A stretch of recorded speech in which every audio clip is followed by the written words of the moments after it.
Your top story, the Gauteng MEC for Community Safety, Sizakela Nkosi-Malobane, and Minister of Home Affairs, Gigaba, visited Rosettenville and Yeoville communities.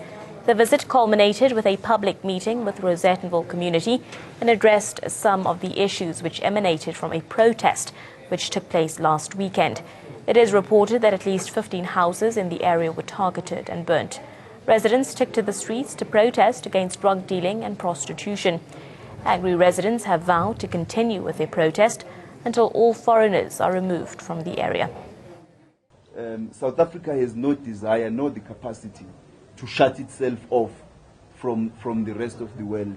And I think it becomes necessary, therefore, that how we manage migration must be seen by South Africans and felt to be firm, resolute, but also fair and humane, that we need to reaffirm the authority of the state and the state agencies in enforcing the law and managing migration, and that South Africans as civilians must support the efforts of our government and not take the law into their own hands. We must say that an approach that seeks to shut South Africa down to Africa and the international community will not succeed.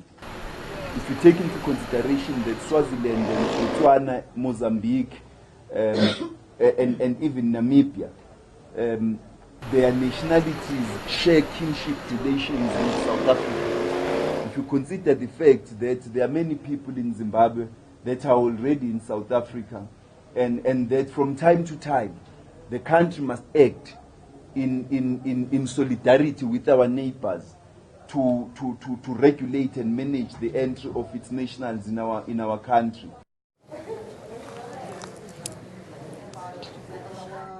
Our side in terms of how to deal with the issue.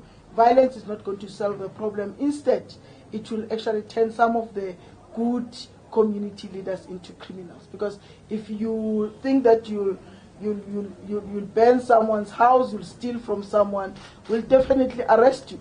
And maybe the intention was to solve the problem of drugs in the area, but unfortunately, you have turned yourself into a criminal. Okay, this is one of the houses that was run by the Nigerians and the prostitutes that were running drugs from here.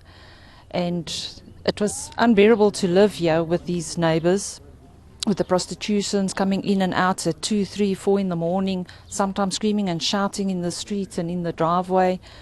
Sometimes the Nigerian would beat up the girls and they would scream and make a noise. The condoms would be lying all over the place. I speak like a Nigerian, but I'm a French guy.